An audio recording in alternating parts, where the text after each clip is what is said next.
भगवान परशुराम का प्राकट्य अक्षय तृतीया को हुआ। बांके बिहारी जी महाराज जी का चरण दर्शन वृंदावन में हो रहा है। आइए तो मैं आपको इसमें बताना चाहूंगा कि इसमें आप 2 कलशों की स्थापना कीजिएगा। एक कलश आप मिट्टी का रखें, एक कलश आप धातु का रखें। उसमें पीतल का और तांबे का कलश दोनों में से कोई भी आप रख सकते हैं, कांसे का भी रख सकते हैं। तो इनमें से कोई भी आप कलश रखिए और याद रखिए इसमें जो एक कलश है वो भगवान विष्णु के लिए है और इसमें दूसरा कलश है वह है पितरों के लिए, पूर्वजों के लिए। भगवान विष्णु का जो कलश है वो आप बाईं तरफ रखेंगे और पूर्वजों के लिए जो कलश है वो आप दक्षिण की तरफ उसको रखेंगे। ये आप ध्यान में रखिएगा। जो दाहिना कलश है उसमें आप काले तिल जरूर डालिएगा। उसमें थोड़ा सा कच्चा दूध डालिए, गौ माता का कच्चा दूध मिल जाए वो उस कलश में डालिएगा। तो उसको आप मिट्टी के कलश के रूप में रख लें और इसको धातु के रूप में रख लें। तो एक में भगवान विष्णु का आह्वान किया जाएगा, भगवान विष्णु का वंदन पूजन किया जाएगा और दूसरे में पितरों का आह्वान किया जाएगा, पितरों का पूजन किया जाएगा। और उसमें सफेद फूल,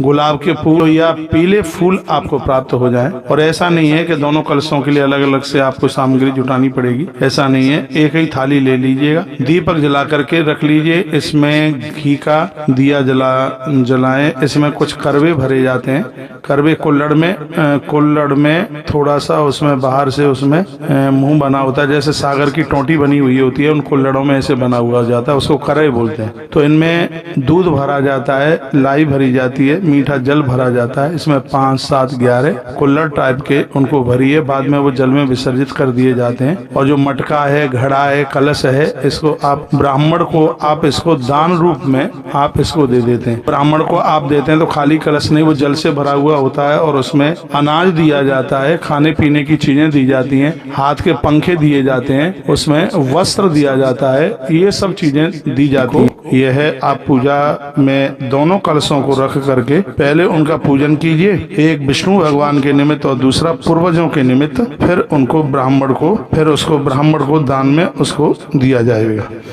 यह पूजा अर्चना पूरा का पूरा 6.5 घंटे का मुहूर्त है। सुबह 5:29 से यह पूजा आरंभ हो जाएगी, जो कि लगभग दोपहर के बाद तक ये चलेगी। प्रातः काल में जल्दी स्नान करके धुले हुए वस्त्र पहन करके और जगह को, यदि कच्ची जगह तो गौ माता के गोबर से उसका लेपन कीजिए, नहीं तो वहाँ पर पोंछा लगा लीजिए और वहाँ पर पट्टा रखिए और उसके ऊपर पीला वस्त्र बिछा करके और सफेद कमल के फूल मिल जाए। इसमें लक्ष्मी नारायण का अभिषेक होता है, लक्ष्मी नारायण भगवान का इसमें पूजन होता है। और याद रखिएगा कलश, इसको जौ और गेहूं दोनों मिला करके उसके ऊपर कलश को रखा जाता है। मिट्टी के कलश को मिट्टी के ढक्कन से ढकें और धातु का है जो उसी से उस कलश को ढकें, ऐसा वर्णन है। तो जो आपने पूर्वजों के लिए कलश रखा है उसमें काले तिल, चंदन, सफेद फूल ये रखिए। भगवान विष्णु के में गुलाब के फूलों से या पीले फूलों से या दोनों तरह के फूलों से दोनों पूजा आप ये कर सकते हैं। जब भी जैसे आप ये पूजा करते हैं, यह पूजा पितरों को प्रसन्न करेगी और घर में हर प्रकार की सुख समृद्धि लेकर के आएगी। अब के बार अक्षय तृतीया पर ऐसे कई शुभ योग बन रहे हैं। ब्राह्मण गरीब जनों को भोजन कराना न भूलें, ये बात मैं हर वर्ष ये मैं आपको बोलता हूँ। अक्षय तृतीया को भले ही थोड़ा सा कुछ खरीद करके लाएं, जरूर कुछ खरीद करके लेकर के आइए, भगवान के लिए कुछ लेकर के आ जाइए। बहुत बहुत धन्यवाद।